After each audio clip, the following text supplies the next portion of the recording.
بسم اللہ الرحمن الرحیم۔ السلام علیکم ورحمۃ اللہ وبرکاتہ۔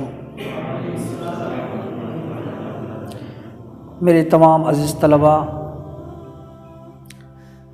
آج میں بہت کم وقت میں آپ لوگوں کو ایک اچھا پیغام دینا چاہتا ہوں۔ دیکھیے، عام طور سے ہم سب لوگوں کے اندر یہ بیماری بڑھتی چلی جا رہی ہے کہ ہم سب لوگ جانتے ہیں موت ہم کو آنی ہے، یہ بھی جانتے ہیں کہ ہم سب کو اپنے ہر چھوٹے بڑے عمل کا حساب اللہ کی بارگاہ میں دینا ہے۔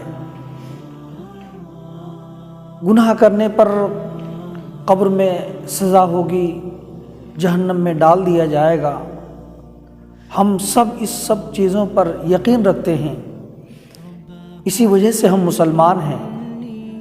اس کے باوجود اب دیکھیے کہ ہم نماز پڑھتے ہیں، ہمارا دل نہیں لگتا۔ جس نماز کو ہمیں آدھے گھنٹے میں پڑھنا چاہیے، اس نماز کو ہم 10 منٹ میں پڑھ ڈالتے ہیں۔ ہم قرآن پڑھتے ہیں، دل نہیں لگتا۔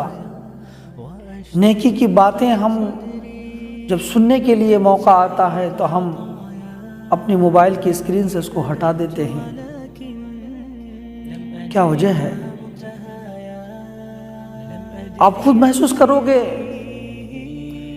کہ جب آپ فیس بک کھولتے ہو تو 10 منٹ سوچتے ہو کہ 10 منٹ جو ہے اپنا موڈ فریش کریں گے، لیکن گھنٹہ 2 گھنٹہ پار ہو جاتا ہے، آپ کو محسوس بھی نہیں ہوتا۔ یوٹیوب کے اندر آپ کسی ضروری کام کے لیے داخل ہوتے ہو اور غیر ضروری کاموں میں آپ کا 2 گھنٹہ پار ہو جاتا ہے، محسوس بھی نہیں ہوتا۔ اس کے برخلاف آپ یہ دل میں ارادہ لے کر بیٹھتے ہو کہ مجھے 2 گھنٹہ تک پڑھنا ہے، آدھے گھنٹے میں آپ کا دماغ جواب دے دیتا ہے، نہیں پڑھ پاتے ہو۔ ایسا ہوتا ہے نا؟ تو یہ ایک بیماری ہے۔ کیوں ایسا ہوتا ہے ہمارے ساتھ؟ اس کا علاج کیا ہوگا؟ کون سوچے گا ہمارے بارے میں؟ ہماری پریشانی ہمیں سوچنا ہوگا۔ میں آپ کو بتاؤں، آپ نے دیکھا ہوگا آپ کا جسم جب بیمار ہو جاتا ہے تو آپ کے سامنے بہت اچھی لذیذ بریانی اگر رکھ دی جائے، آپ کھانا پسند کرتے ہو، منہ کا ذائقہ خراب ہو جاتا ہے۔ اس کا مطلب کیا ہے؟ بریانی خراب ہے؟ نہیں، آپ کا جسم بیمار ہے، اس لیے اچھی بریانی بھی آپ کو اچھی نہیں لگتی ہے۔ یہ بات تو عام طور پر سمجھ میں آ جاتی ہے، کم پڑھا لکھا، بے پڑھا لکھا، سب کو یہ بات سمجھ میں آتی ہے۔ بالکل ایسا ہی ہے یہاں بھی۔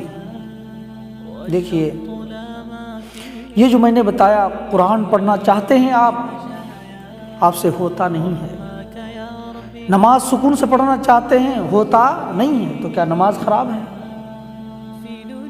کیا قرآن جو ہے، قرآن کی تلاوت یہ اچھی نہیں ہے؟ معاذ اللہ، ایسا نہیں ہے۔ لیکن اس کے باوجود آپ کو اچھا نہیں لگتا ہے، فوراً آپ بھاگ جاتے ہو۔ اس کا مطلب سمجھ میں آیا کہ آپ کی روح بیمار ہے۔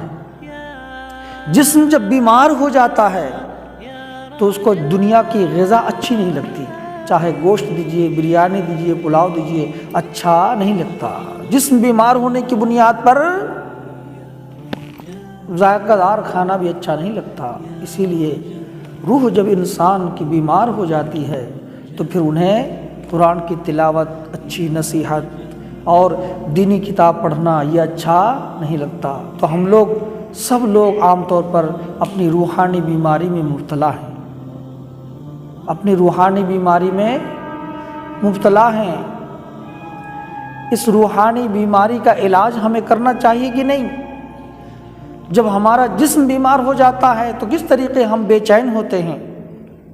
جب پیسہ نہیں ہوتا ہے تو اپنے جسم کو صحت مند کرنے کے لیے ہم دوسرے کے پاس ہاتھ بھی پھیلا دیتے ہیں، بھیک مانگنا شروع کر دیتے ہیں، لیکن جسم کو صحیح کرنا چاہتے ہیں ہم، تو کیا ہماری یہ ذمہ داری نہیں ہے کہ ہماری روح اتنی بیمار ہے، اتنی اچھی غذا ہے قرآن کی تلاوت، اتنی اچھی غذا ہے، یہ ساری چیزوں سے ہماری آخرت سنورتی ہیں، اس کے باوجود آج ہم اس کی طرف نہیں بھاگتے ہیں۔ اچھا، میں نے اس سے پہلے کہا کہ 2 گھنٹہ آپ 10 منٹ کے لیے فیس بک کھولتے ہو، 2 گھنٹہ گزر جاتا ہے، آپ کو احساس نہیں ہوتا، ایسا کیوں ہوتا ہے؟ یہ سوچنے کی ضرورت ہے۔ آپ 2 گھنٹہ کتاب پڑھنے کے ارادے سے کتاب لے کر بیٹھتے ہو، آدھے گھنٹے میں دماغ تھک جاتا ہے۔ تو دیکھیے، ہمارے جسم کے اندر ایک نفس ہے اور ایک روح ہے۔ جب نفس کی غذا ہر برا عمل ہے، ہر گناہ کا کام نفس کی غذا ہے، تو ہم نے اپنے نفسوں کو گناہ کا کام کر کر کے ہم نے اس کو طاقتور بنا دیا ہے۔ اس لیے وہ 2 گھنٹہ کیا 4 گھنٹہ بھی آپ گناہ کے کاموں میں مبتلا رہتے ہو تو نفس طاقتور ہے، اس کو وہ تھکتا نہیں ہے۔ اس لیے ہم اتنے گناہ کا کام کرتے جاتے ہیں، تھکاوٹ محسوس نہیں ہوتی ہے۔ اور روح چونکہ بیمار ہے، اس لیے ہم کو جو ہے روحانی کام کرنے سے ہماری روح اس وقت طاقت نہیں ہے اس کے اندر کہ اس کو جو ہے زیادہ انجام دے۔ تو میرے عزیز طلباء اور میرے اس یوٹیوب کے چینل دیکھنے والے تمام ناظرین کو میں یہ پیغام دینا چاہتا ہوں کہ جو لوگ بھی اس قسم کے مرض میں مبتلا ہیں، اپنے روحانی بیماری میں مبتلا ہیں اور روحانی علاج چاہتے ہیں، تو اس کا علاج بس 2 چیز ہے۔ کیا؟ ایک ہے کثرت ذکر اور ایک ہے کثرت فکر۔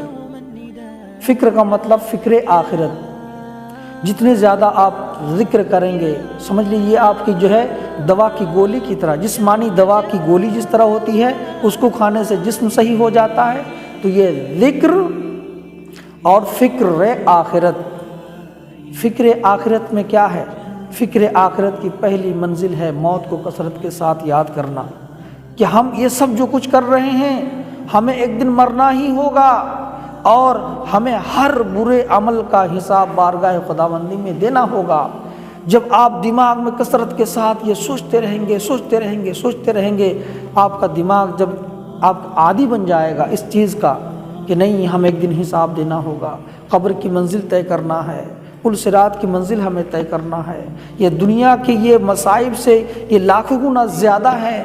اگر ہم نے اس دنیا میں اللہ کی منع کیے ہوئی چیزوں پر اگر ہم عمل کرتے رہیں اور ان سارے گناہوں کے کام پر ہم ڈوبے رہیں، تو ہمارے لیے مرنے کے بعد فوراً جو غیر متناہی جو ہمارا سفر شروع ہوگا وہ بہت ہی مشکل ہوگا۔ نہیں، یہ ہمیں قطعاً نہیں کرنا ہے، قطعاً نہیں کرنا ہے۔ یہ ہے فکر آخرت۔ فکر آخرت میں موت کی یاد، قبر کی یاد، قبر میں جو ہے جو سزائیں ہوں گی اس کی یاد، قبر کے بعد جو میدان حشر کی یاد، اس میں حساب و کتاب کی یاد، اس کے بعد جہنم کی یاد، جہنم کے دہکتے ہوئے جو ہے آگوں کی یاد، اس سارے کثرت کے ساتھ یہی ہے فکر آخرت۔ فکر آخرت اور ذکر۔ ذکر کیا ہے؟ جب یہ سب کریں گے تو آٹومیٹکلی آپ کے دل میں خوف پیدا ہوگا، اور جو ہی خوف پیدا ہوگا تو آپ ذکر کی طرف بھاگیں گے، تو اس وقت سکون کے ساتھ ذکر کر پائیں گے۔ ذکر میں قرآن کی تلاوت بھی آتا ہے، ذکر میں جو ہے تسبیح و تحلیل بھی آتا ہے، ذکر میں جو ہے آپ کا یہ توبہ استغفار بھی آتا ہے۔ جو ہی یہ ذکر و فکر میں آپ اپنے آپ کو مشغول کر دیں گے تو انشاءاللہ جتنے سارے گناہ کے اعمال ہیں یہ دھیرے دھیرے آپ کی زندگی سے دور ہوتے چلے جائیں گے۔ پھر آپ کو یہ دینی کتاب پڑھنے میں طبیعت بہت زیادہ لگے گی، آدھا گھنٹہ کے لیے بیٹھیں گے، 2 گھنٹہ اس وقت پڑھ پائیں گے۔ اور اسی طریقے سے قرآن آپ 2 پتہ پڑھنے کے لیے بیٹھو گے، 10 پیج پڑھ کے آپ پڑھ لو گے، آپ کو زیادہ سکون محسوس ہوگا۔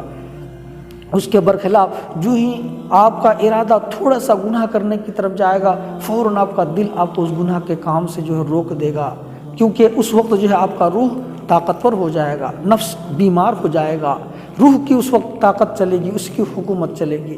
اب جب روح کی حکمرانی ہوگی تو انشاءاللہ ہمارے لیے دنیا آخرت دونوں ہم لوگ کامیاب ہوں گے، دونوں جگہ ہم لوگ کامیاب ہوں گے۔ آپ سبھی لوگوں کو یہی پیغام تھا آج کا میرا۔ اللہ تبارک و تعالی ہم سب کو اپنی روحانی اخلاص کے ساتھ عمل کرنے کی توفیق عطا فرمائے۔ السلام علیکم ورحمۃ اللہ وبرکاتہ۔